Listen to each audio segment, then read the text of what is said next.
Okay, everyone. I'm not sure if we're live on YouTube or not yet. Right, I'm with you. Okay, I think we are live on YouTube. This has been such a moment. We have been trying to go live on Facebook, sorry, YouTube, just for a long time. However, we couldn't, but we wanted to make sure that we delivered. So I am.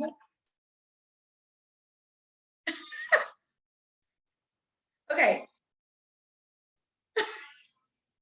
we're gonna have to cut all of that out. I can hear YouTube playing in the background. Give us 1 second. Okay. We're hoping that you guys can hear us. I'm gonna share out this link real quick. Alexandria, just bear with me. Absolutely. Such a trooper, leading through change, like a pro, like a champ. I'm going to try to share this link out on Facebook to see if this is all working. We're trying something new today. We want to thank you for all of your support. Thank you for all of your support to those of you who will be catching me tonight live on Channel 2 News. We love and appreciate you.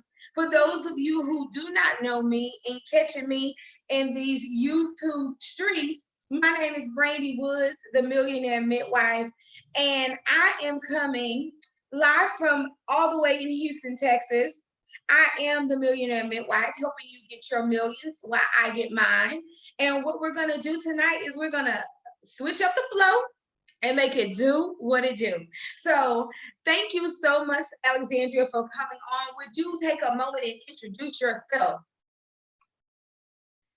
Hey, family. This is Alexandria Barabin Harris. I am a leadership coach and strategist. And tonight we're talking about leading through change. And I'm so excited to be here. I've spent years talking to leaders who are part of organizations, entrepreneurs, how they can thrive and survive difficult times, and how they can manage teams, and how they can still turn out successful.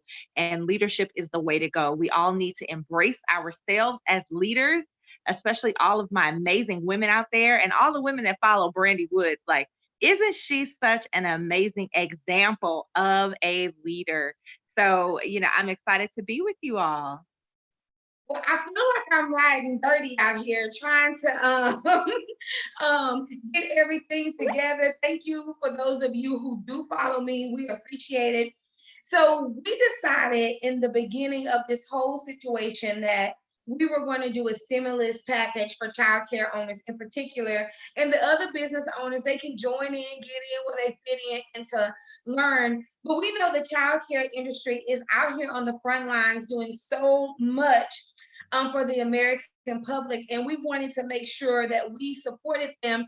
Me being a child care owner, I thought that was so important because I didn't hear a voice telling us what to do during this time.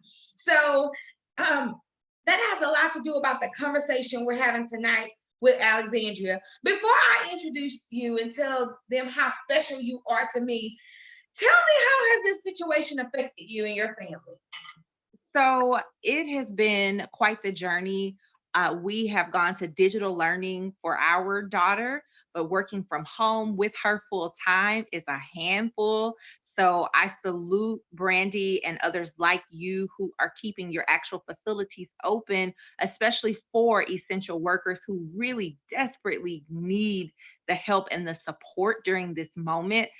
It's been challenging. I've lost clients, I've lost business, but I've also gained a lot of momentum and perspective in other areas. And so it's been a moment of a pivot and digging deeper into our vision and purpose, and saying, what is it that we really believe, and how do we focus on that even now? That's so good. So let me tell y'all how I met Alexandria and why she is so special to me. So we met last summer, and I was trying something new, spreading my wings a little bit, and I decided to be in the ATL streets at the Traffic Sales Profit event last June. And I believe it was the first day that I met her. I met her at the VIP day, and she like took me under her wing. She was like, let me help you, girl. Let me tell you what's going on. This, you have found your family. And I mean, I was like, I need a family.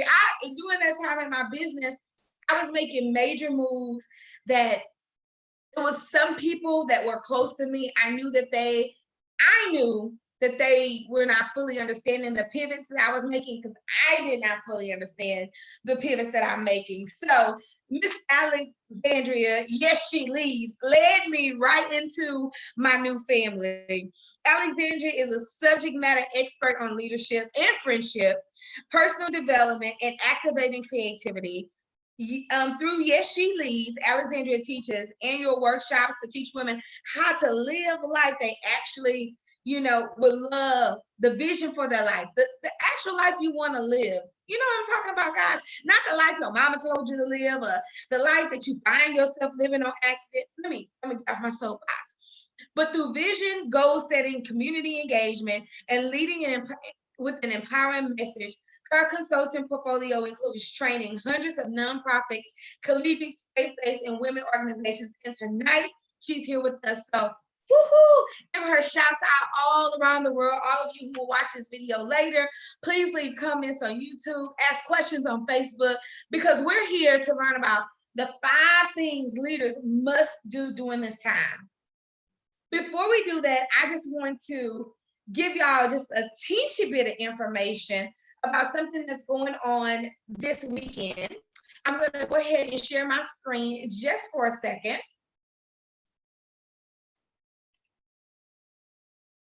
So we would love for you to join us at the Virtual Business Summit, the Oh Happy Day Virtual Business Summit, April 25th and 24th and 25th, Friday and Saturday this week. Here's the link below. It is 100% free. When you look at the page to register, you're going to be like, oh my God, the people that are hitting the stage have the answers to some of my questions. Whether you're a childcare owner and you're going to attend Friday and Saturday, or you're a business owner and you're just going to attend on Saturday, this is 100% meant for you. Make sure you tell me that you registered. I want to hear about it. And the other thing we'll be doing is releasing our Oh Happy Day book during the summit. So we would love for you guys to make sure you tune in and you get registered. But enough of that. Let's talk about leadership. So Alexandra, to you, what is leadership? Leadership is taking every ounce of creativity that you have and every vision that you carry in your heart and operating from that place every day with love, with integrity, and from your values. That's what leadership is to me. And I also want it to be very clear, especially to your audience, because we as women don't really don the title as leaders, right? That's something that's been associated with powerful men in certain positions. And there are specific men that we think about, men in suits, men wearing briefcases, men who have control of a lot of money, perhaps, men who we recognize because of their business savvy, or men who've been elected to positions. We think of them as leaders. But what I want women to understand is that leadership is for us too. And not only is it the professional leadership, but that we need to understand our capacity as leaders in our personal lives and also in our professional lives. So I'm gonna have to be a little messy, okay? Yes, ma'am. Why does women, when we lead, we're called other words, but when men lead, they're looked at as powerful or decision makers? Yeah. So, a prime example, because you're bringing up an excellent point. Prime example is that when men lead and they stand up and say, "Hey, I think this is the plan." That's like, wow, he's so assertive and aggressive. He's so assertive. A woman does it and say, "Wow, she's so aggressive," and they don't mean it in a positive way. A lot of it has to do with, unfortunately, a history of gender discrimination and women being relegated to people who only do what they're told, right? The woman who does what she's told is considered a good woman. And what we found when we really dig into the history of some of these companies and businesses is that for a lot of these moguls, their wives were influencing so much of what was going on. They just weren't on the board, right? When we look at the history of certain movements, even when we think about social justice and civil rights, it's the woman who was called the secretary right? She's the church secretary, but she's the one who organized and project managed everything, confirmed speakers, made sure that women, not that women, children, and also these men who were out front were able to get their business done. These women were writing and editing the speeches. They were doing so much work. And as we discover that more and more, we find that the power of women has always been present. It's not always been acknowledged, right? And so, what I want is for us as women to appreciate our own power and our own influence and to value that and to bring it with us everywhere we go. And we don't have to demand that others see it. We just live it. We just gonna show up and live it. When you were saying that, it made me think of Lady Michelle and President Barack's relationship.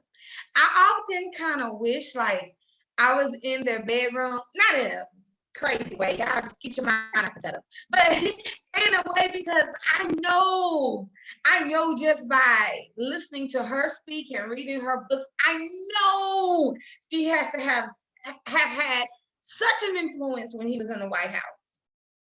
Absolutely. And there's so many layers to even what you just said right there, because Michelle Obama was criticized for anything that she did publicly do. But Barack has been very clear that he does not get to the position that he is in his career in the presidential powerful positions without the partner that he had in her.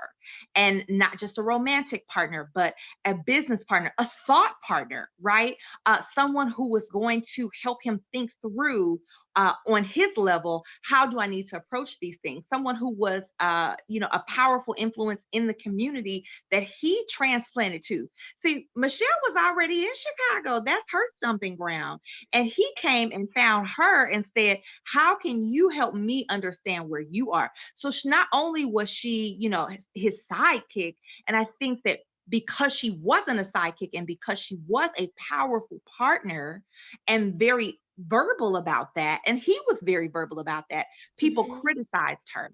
But I like what she talks about in Becoming is that she had to stay focused on her vision.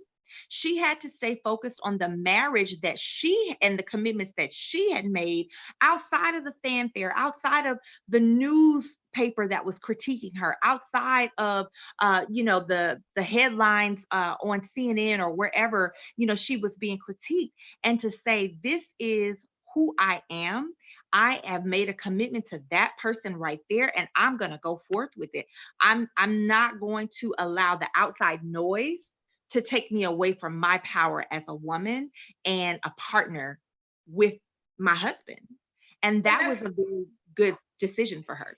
And it is so important. One of the part I think of being a leader is really being comfortable with yourself. Because there are times that I do things and people would say things that if I really didn't understand who I was, I think that it would have stopped me from moving forward because some of their comments and jokes to me was deep criticism. Even when I followed my dream of opening my first school, I don't know if I've ever shared this story with you. At this time, I was making six figures with a private school and I was doing contract work, and people close to me, you just leave your dog to go play with kids.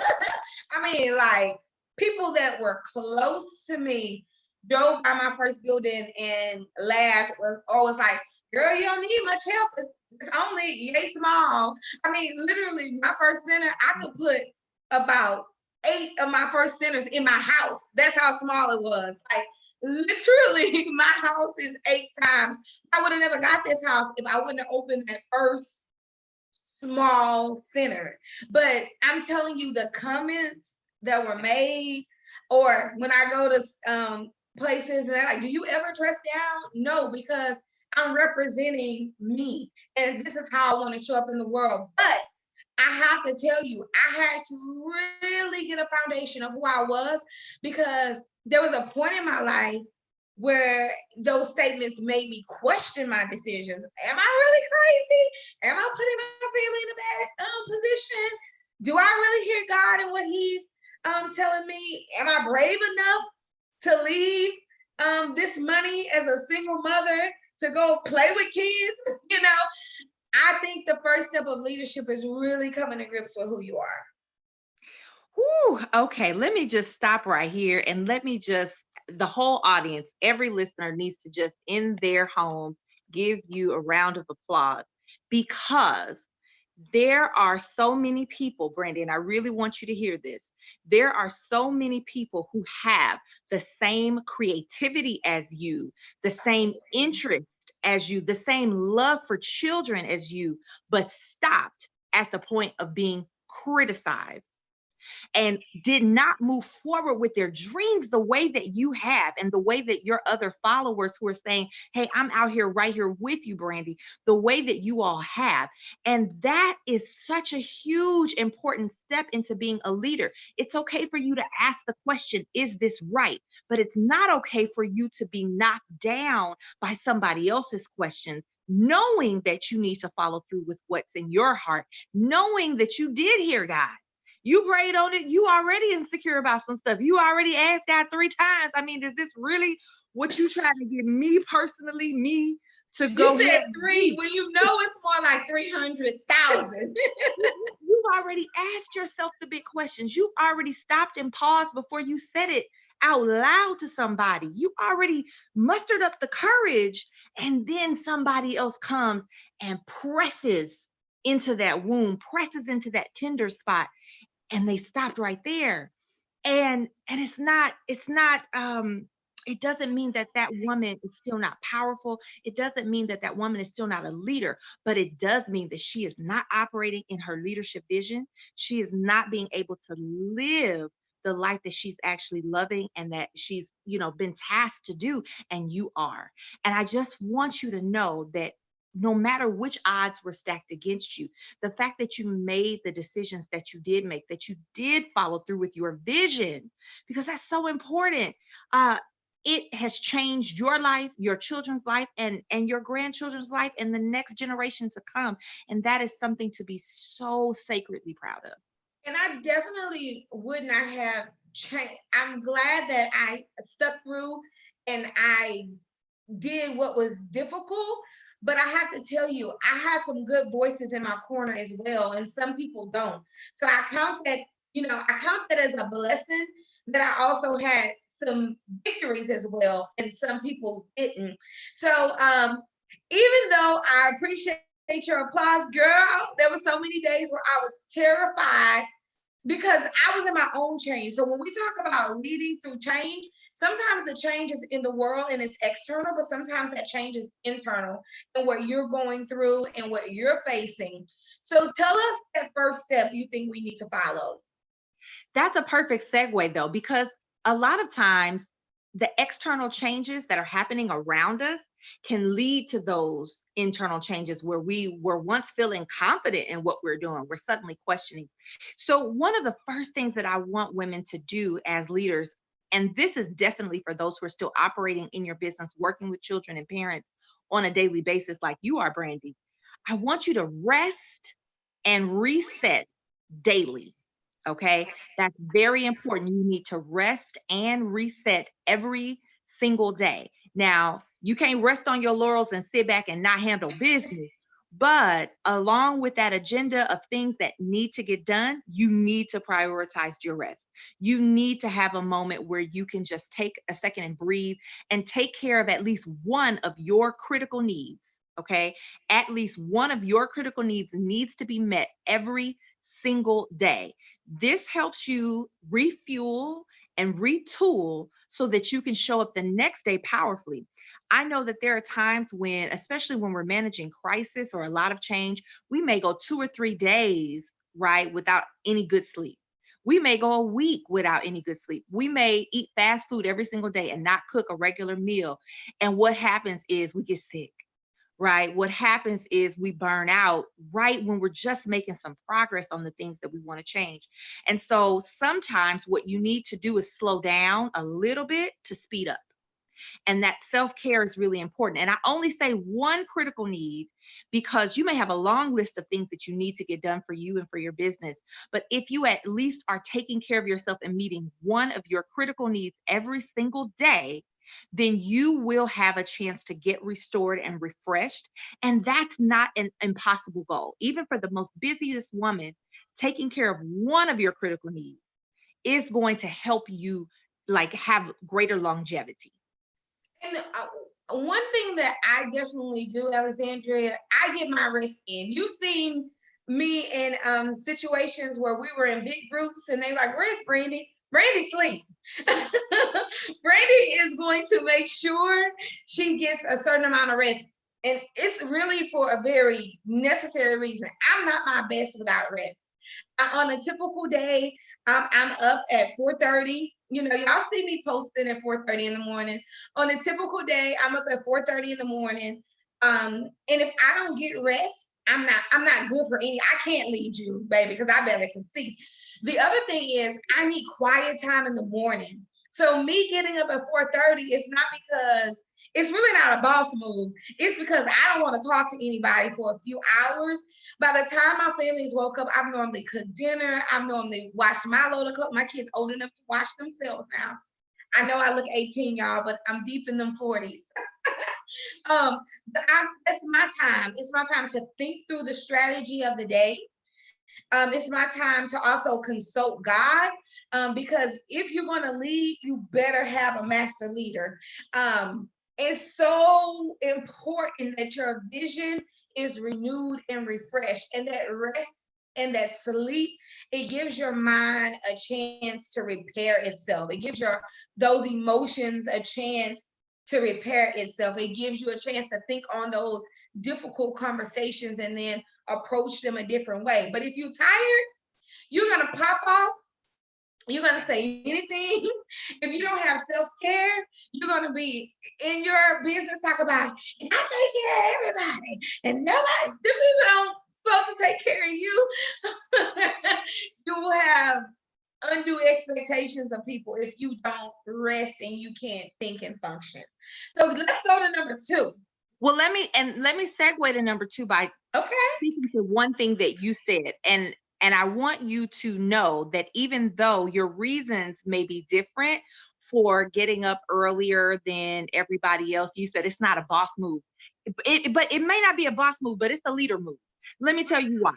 So a lot of gurus say, in order for you to be an effective boss, to handle business, you got to be up at 5 a.m., right? And they mean it so that you can get ahead of the day. And what you're doing is actually doing the spiritual restoration, the clarity work, so that you can do that as well. But the deeper meaning for why you're getting up earlier is a leader move, is that because you're honoring your body and you have listened to your body to say, what works for me? What works for me so that I can lead and show up successfully? Right. Right? Not doing what everybody else is doing because it's cool and I'm trying to flow with it and trying to find out, kind of get on Mm-mm. their page. I'm learning what works for me. And that's important. And because of that, you're meeting your critical need. You're getting quality time with God. You're getting quiet time away from the family. You're getting proper rest. And look how that changes your world. Because, yes, okay, you can stay up the same number of hours as someone else, but are your effective hours the same as another person who hasn't gotten the rest and hasn't taken time to really thoroughly do their to-do list for the No. day? I don't imagine so. So it's not the number of hours, it's the quality of the time, and rest and having the opportunity to reset provides you with that. And so that's a leader move. And so, but Yes. but you also mentioned something. This time I segue into my number two, is that you need to make sure that you are focused, because you mentioned it too. And I said, ooh, because you need to be focused so that you can manage conflict in a way that does not take you out the game. Okay. Child, conflict can take, I mean, I just want to be real.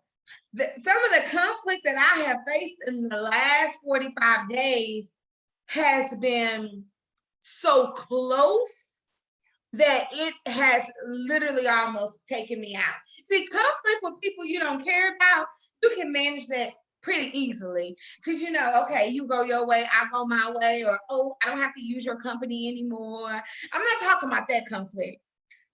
But that up close and personal, that deep relationship conflict.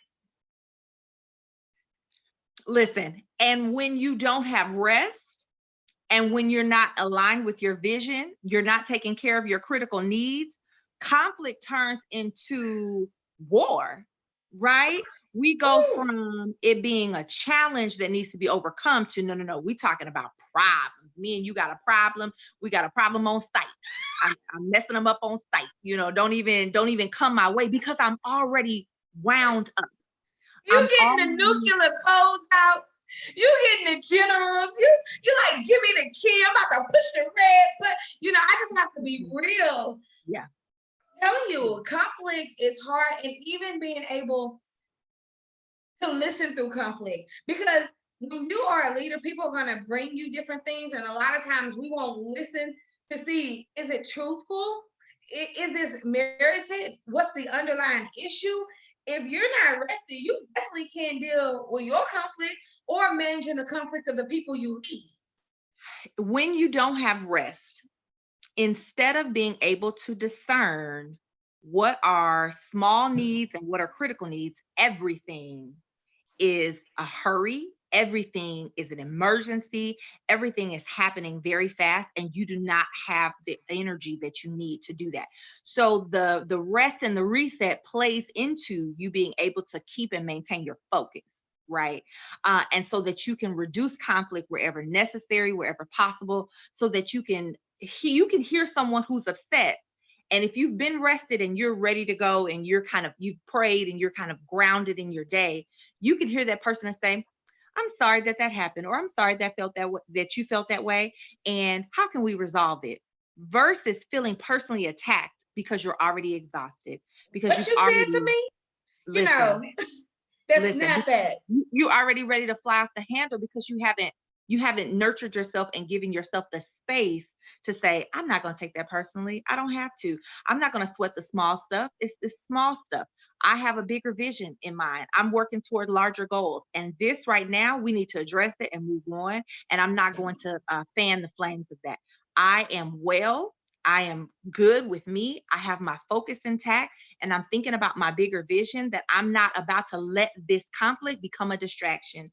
I'm not about to let it drain my energy any further. I'm not about to let it waste my time when I have other things that I absolutely need to address. And so that can just a world of difference it can make in your day to day. And I think it's ultra important to realize that if you're gonna be a leader, you cannot allow yourself to act like other people. Mm, Even though you may say you have the right to do it, because everybody can say you have the right to do something, but when you decide to become a leader, that means you're answering a call to a greater good. And you should, I believe, have some agreements. And I don't know if you guys ever have read about the agreements, but you should understand that people's stuff is not your stuff. yes. And a lot of times when people come to you as a leader, you internalize that on you, but you don't know all the things that are brewing and all the things that have happened to them and all of the disappointment that they're bringing to you. And they're saying these statements to you, but these statements really are not they're not just for you. So you have to just hold yourself to a higher standard, because there's nothing going to come good from you flying off the handle or not being focused. And so I don't know if you guys have read the 4 agreements, but it's like to be impeccable with your word is one. Don't take anything personally. Don't make assumptions. Always do your best. These are the 4 agreements. I really encourage you to go and look them up. And they really helped me in my next set of leadership handle leading groups of people and not just leading my family or saying, oh, I'm a leader. But when you're leading groups of people, it's so many things that come to you in one given day that you have to really set some boundaries for yourself, or you will not, even with rest and even with focus, you will kind of feel depleted. Well, and that's a good point. So I read the Four Agreements years ago, and when I first read it, I was like, especially to this particular point, that don't sweat the small stuff because it's all small stuff. And the author Don Miguel talks about that with the with his agreements. The second one, don't take anything personally, Mhm. right? Is that things are happening around you, things might even be happening for you, but a lot of what's going on, especially with conflict with others, is not happening to you. And at the time, I was so young in trying to understand that. I was like, he doesn't know what he's talking about. Some of this stuff is deep. And some of this stuff is personal because they said that about me and they were trying to do something to me.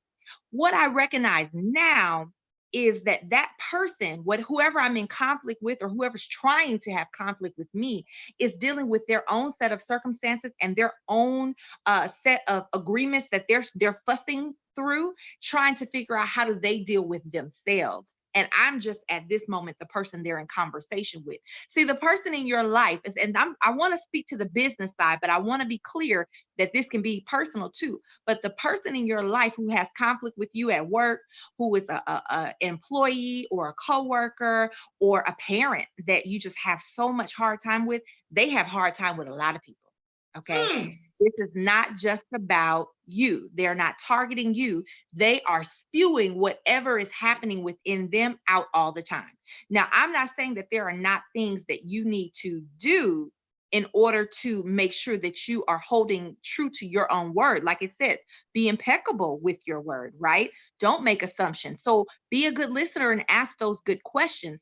But when we're talking about, oh, I feel attacked, I feel like she's trying to do this on purpose, and I'm taking it so personally that I'm not able to do what's necessary to resolve it, your business can fall just on trying to address people instead of putting out fires, but you're trying to battle with them. Exactly. And the only reason I put these up, guys, I don't know if you've ever seen them before. This is probably not the best version, but those of you who are watching and you're like, I need that, I want you to be able to take a screenshot. I want you to be able to have a moment with these four agreements. I'm going to try to make it a little bit smaller where you can see all of them. I want you to take a moment as we go into item number 3, because a lot of times we make assumptions that things are really about us, and they're really not. And that's why listening and hearing people out is so important. And sometimes you have to listen to understand and not to refute or rebut. I'm a debater. I'm one of the great debaters. I didn't go to Wiley, but I did go to Jarvis, and we were debaters. And when you're a debater, you listen to make an argument. Yep. You listen to refute. You don't listen to come to a amicable resolution and solution. So I had to learn how to put down my debater's pen, always taking notes so I can know what to refute. And I had to start listening with a different ear, and the ear was to understand. So take a screenshot of this, guys. I'm going to stop sharing this in just a second. Alexandria is so great at what she does, teaching us how to lead. She told us to rest. She told us to make sure that we allow our bodies to rebound. She told us to stay focused. And now she's going to tell us her number 3 thing. Yes, my number 3 thing, and I think, Brandy, you and I have been living the same life, learning how not to fight. Everything is not a fight. Everything is not, that's a distraction for my life. Yeah, we gotta let that old color purple. All my life I had to fight. We gotta let it go. Do not be in the forest and struggling on the porch. Don't, no, that's not what you're created for. That's not a life that you love. And let me point this out. That's not a life that's being led as a leader. That's not what you are designed to be able to do on a regular basis. Okay. That does not get you to the aha moments. That does not get you to the money. That does not get you to the stable business. It doesn't get you to joy. Right? It doesn't get us operating out of our vision. It abandons our values. So, just keep in mind and be a decision maker, because that's where the leadership comes in. Which arguments are for you to actually need to go into detail and get to a solution, versus which things do you need to address and squash and move on, so you can save your time, save your energy, and don't be distracted. So Awesome. number three, and I love this one. This is good because women, we don't know how to do this. It's the give and receive principle. So many of us have become experts in giving. We give, hallelujah. We give and we give and we give again, and we give to you and you and you. We give in our family life, our children, our parents, our neighbors. Sister Johnson, who gave us peppermint candy at church on Sunday when we was 5, we give, and that's a beautiful, beautiful gift that we have in order to pour out and pour out. But I want us to note two things. One, about the give. One is to make sure that you're giving out of love, not out of obligation. Okay. Especially in a season when you're already managing and leading through change, you need to assess, am I doing this because I'm being forced to, or I feel like I have to, I'm obligated to, or am I being able to operate out of love? When you're operating out of obligation, it feels forced. It drains you. It irritates you. You have an attitude and you don't really know why. Maybe you don't even have it to give, but you're sacrificing in other areas just to show up for other people in a way where you're not really pouring out your love. When you give from a Mhm. place of love, my dear, it fills your tank. You feel like, wow, I was able to support and help someone else, and that made me feel like more connected to my vision. I feel so powerful that God allowed me to have in order so that I can give also, right? So that's the first side, give out of love. Then the second side is receive. So as much as we've mastered giving, we have not mastered receiving. We do not know how to receive. And so I want to support all my childcare millionaires. I want you to learn how to receive. Be open to when people offer to help. When they say, I can help out with that. You want me to come on by? And they waiting for the yes. And you say, no, girl, I got it. Thanks anyway. You get your yes ready. Yes, yes, come through. Let me practice that. Yes. Listen, even if your voice shaking, you whispering like, I don't know, I still, because a lot of times it's just because we feel shame. We are sometimes used to being the people folks rely on, and having to switch positions. Sometimes we're like, does this make me weak? Does this make me not, the pillar of strength that everyone has come to know? Well, you need to be able to show that you're not just strong, right? You're not a workhorse, but that you're a woman of strength, a woman of courage, a woman of grace, so that people want to pour into you, and that you are saying, wow, thank you for the precious gift that you are able to give me. Right. And so Absolutely. practicing that receiving is so important. And sometimes to receive, you might have to, okay, this is a cuss word for a lot of us, ask for help. Ooh, you Don't gotta act. don't shoot the messenger. Don't shoot the messenger. Sometimes we need to position ourselves to ask for the help that we need so that we can receive the support that we desire and deserve. Okay. To that, and, and I feel like you can hold people accountable. A lot of Absolutely. times we let people off the hook. No, go on. I know you're busy, blah, blah, blah, blah. And I'm not saying to do it in a braggadocious way, but there's some people in your life, i.e., your family, your close friends, you can say, hey, I need your help. I'm counting on you. I'm holding you accountable to help me.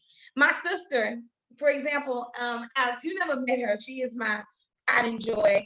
My sister was on radio and television for a long time before she went into just communications, writing work, working for a huge company here in Houston. So when I got the call that the camera crew was on the way, she was on a conference call with her paying job. And I said, now, you're gonna have to tell them, hold on, because I need you to run me through some questions so I don't say the wrong thing. I don't care. At that point, I had to say, I need your help in this area. And I think it's okay to hold people accountable that we're in communion with like that. And it's also okay to teach people how to treat you. And you can't expect people to give and care about you, but you're never willing to receive it.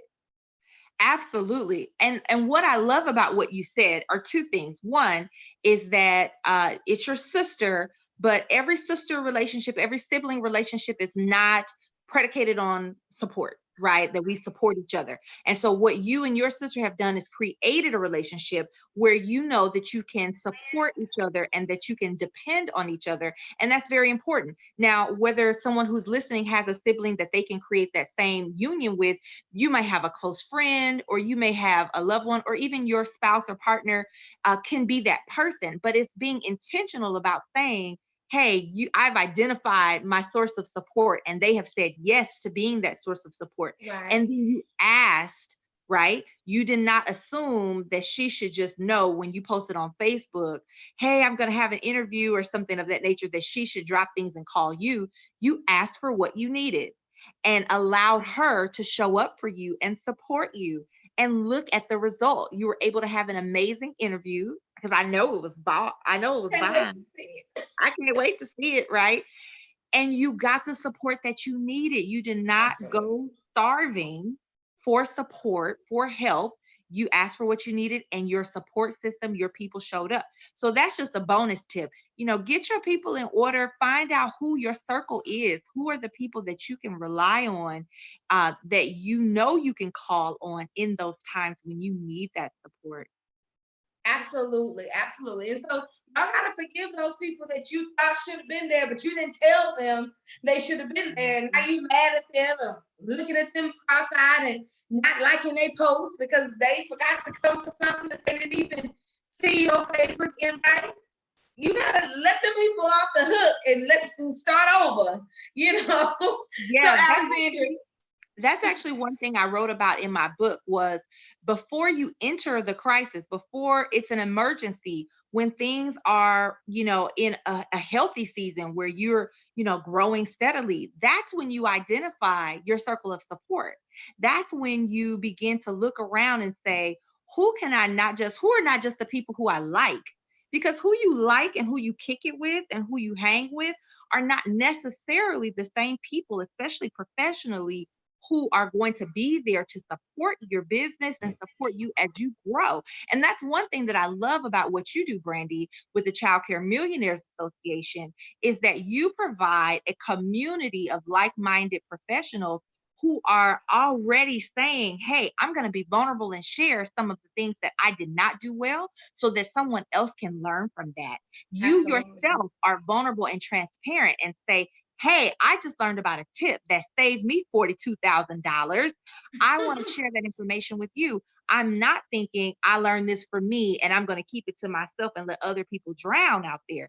So Right. that type of community, when people are involved with you already, they're already getting seeded for that growth, right? And so when a crisis comes, instead of shriveling up and withering and dying like others, they have the tools necessary, and they've already been sort of undergirded with that support, right, as leaders, to be able to weather the storm a lot better than others who do not have that support. That's so true. So give us juicy number 4. 4 is one of my favorite numbers. Number 4. Oh, of course you would say it on this one. See, this is a setup. This is a setup. It's more than money. It's about more than money. Leading through change is not just about your money. It is about sustaining. So we want to thrive. I want to see you thrive through this situation. I want to see people who have the opportunity grow where they can. I want to see women make smart decisions. Childcare owners make smart decisions in this season so that they can cut the fat where necessary, and that they can rebuild, as things begin to open back up, that they are rebuilding stronger and better and even more clear. But I want you to know that in order to get to the thrive point, we got to survive. Okay. We got to get through that season of roughness. And that's not just about money. That is about counting every resource at your disposal and making sure that you are clear about every asset that you have, every person who has said that, hey, I'm here to help you. Every parent that sends you an email and says, thank you for being open, that's an asset, right? These are people who are your testimonials. These are people who are giving you the wind beneath your wings. Every time that you open up your eyes and you say, okay, God, I'm here, show up. What we And gonna do? I'm struggling with this or that. The crisis is coming. The changes don't, they're not stopping. You need to know that the amount in your bank account is only one of the resources at your disposal that you have to work with so that you can survive this situation. Getting information like things that Brandy shares, that's one of those other resources, right? Leaning on other people's knowledge so that they're sharing what they did and you're saying, great, I don't have to go down that path. That's a resource. Connecting with your parents who are saying, I'm still staying by you, I'm still paying tuition and fees, I'm still able to help in some way because I didn't lose my job. I'm still investing in your business because I believe in what you're doing and I want to see you. Personally, me, I lost, like I shared, I lost some clients through this process, and that was a Absolutely. difficult transition. But I've still been paying my childcare fees as I'm able to do so. Every check come in, I'm like, hey, let me make sure, because my childcare provider is doing everything she can so that she can stay afloat and provide for my child. I want to honor her as a woman, as a business owner.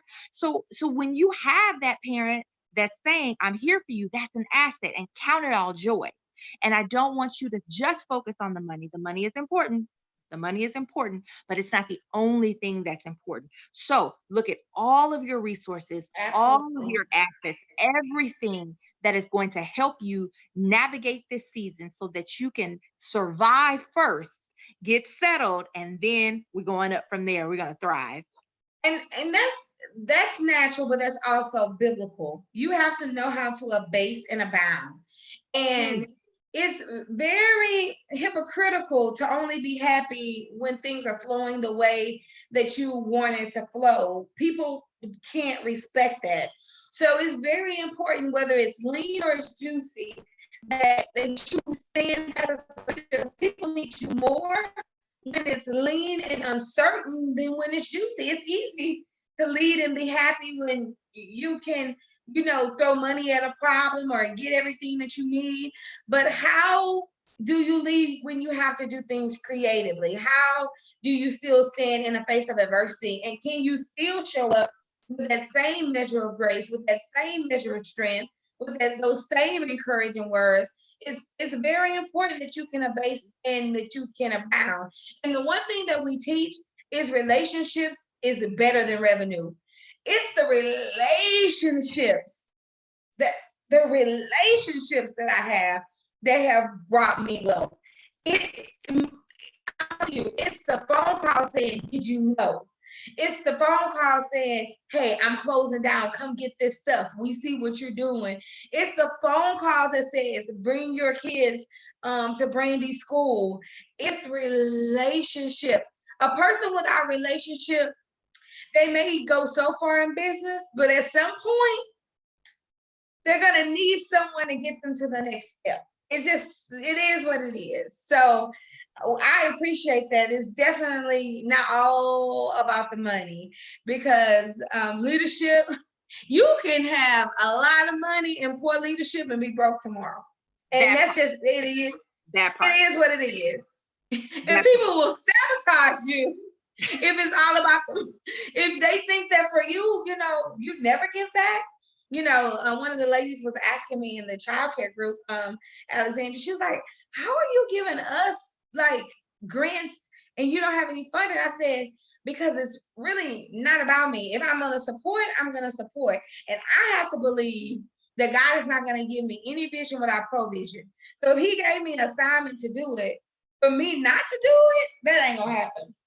Well, and so again, that's you following through with your vision. And that's one of the things that separates leaders from managers or people who are just in it for the money. I mean, there are people who have started childcare businesses who don't love children and can make some money. And I need And y'all to just stop. no, no, Just because it's close not, down if you don't love them kids. and because it's important, right? Because a season like this, that lack of values And that lack of vision to hold these things together means that it's going to show like a chiffon top. You're going to see right through it. Okay. It's not going to, it's not going to hold up. And so when you are saying that you are a person of integrity, be in integrity. If you are a person who is understanding, be ye understanding. Continue with who you are, even as the times change. Your vision has not changed, right? And your character cannot change. As you're operating through these difficult times, you're working with vulnerable people, you're working with little people, so adorable and beautiful, and you're working with vulnerable parents who are, challenged in all kinds of ways, struggling with things that you have no idea about. But they're depending on you to show up the same way you did on day one, to take their little son or daughter by the hand and smile and say, everything's going to be okay. You can come back in a few hours and your child's going to be happy and healthy. And we are just so happy you came to us and thank you. And we are cashing that check immediately, right? Like they are still looking for you to be a dependable voice of integrity and vision throughout the changing times. Now, I want to encourage at this moment, because you're like, but that's a lot of pressure. Yes, it is. That's why you have to reset and rest, right? That's why you have to keep your focus. That's why you have to know what your vision is so that you can know what you're sticking to, right? So that's why those other things are important, because it's not just about pushing through, which sometimes we do. Sometimes the situation requires you got to just push through. But everything cannot be that. The entire Absolutely. time of even labor. And Brandy, I know that you've as the millionaire midwife, you use labor as an analogy for business. The entire time of labor is not pushing. That's not the entirety of it. If a woman pushed the entire time, that woman's body would not be able to deliver that child. Actually, she would suffocate her child, because there's times when if you push, they will tell you, don't push, don't push, don't push right now. We don't need you to push, because we don't want to destroy what we're birthing. You better see how you going. Listen? I thought I was the one giving it. You do it. You are. You giving us number 5. No, but that's powerful, right? So yes, push through when you must. But the other times in that process, you need to be doing the other things that are going to allow you to have the right energy and the amount of momentum that you need to push through. And in order to stand in integrity in difficult times, maintain that good quality, solid character, to have a reputation on the other side of this that people still want to return back to, it's going to be important that you are not just focused on the money. Money is a priority, but it is not the only priority. So I'm really just excited for so many of you all, because this is a time where there are some people who shouldn't be in this business, who are going to fall off, right? Yes. And this is an opportunity for those who are really called into this, who have a real vision to serve in this way. You're going to get to shine. Absolutely. I love it. So Alexandra, end us with number 5. Number 5. Well, you know what's so fun is that because I'm talking to you, because you are just the amazing, I don't know if you like the word diva, but I love the diva energy, because you are, so you give even when you're supposed to be, sitting back just chilling. It's like you can't help it but to say, let's make it reciprocal. And so I love that. We've interwoven number 5 into so many things because of some of your awesome examples. And it is to maintain sight of your vision. Maintain sight of your vision. As a business, you may have a mission and vision statement. Read that. Read that every day, if not every week, if that's what you need to do. Have that visible. Because in the good times, when you were filing your 501c3 or you're filling out paperwork for your LLCs, you had to declare, what is this business built on? What is it about? Who do you serve? And those words they were not arbitrary. They were thought out. You spent weeks, sometimes months, hemming and hawing over the details of it to make sure that it was representative of not only who you are, but what you want your business to stand for. Maintain sight of that vision and mission. it makes a tremendous difference. Do not lose sight of who you are. Do not lose sight of whose you are. Do not lose sight of what has driven you to this moment, regardless of the changes that are going on. When the storm is raging, and it could be raging around you, but to sit in the eye of the storm is to be at calm. It's to be able to observe and look around at what's happening and to make decisions about how you will move forward in the midst, Yolanda Adams, of it all, Mm-hmm. right? And Mm-hmm. so when you have clarity about that vision and that mission, and you continue to reprogram your thinking to be around what was my purpose. My purpose is not to go solve the problems of a crisis at this moment. My purpose is to eliminate as much as possible of this chaos so that we can get back to operating with our mission and vision. And in order Absolutely. to do that, you need to have that visible. You need to have that someplace where you're hearing it, where you're seeing it, where you're driven by the big picture. Because the small picture, like last Tuesday, when you just wanted to just like, fuss at everybody and you ain't want to be bothered with your own kids, but you're supposed to go serve somebody else's kids, that day, if you're not connected to that big vision, you may just give up. You may just take your foot off the gas and say, maybe it's too much, but you have what it takes. You Exactly. do. And I And when just you want stay to connected to encourage, them, I want to encourage the childcare millionaires in one particular thing. It really doesn't really matter what business that you're in.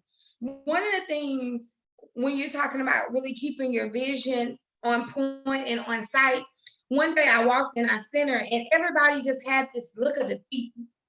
And I was like, what is this thing? And they were like, well, we blah, blah, blah. And they gave me all of these things and they were valid. But I said, we have the opportunity to pour more into the 25, because one of my centers, we went down literally from 90 kids to 25. And they were just saying, they missed the kids, it's not hardly kids. I said, no, this is the opportunity for you to learn how to pour more. This is the opportunity for you to hone in your craft. This is the opportunity for people to say, oh my God, the kids who stayed are far beyond the kids who have been home.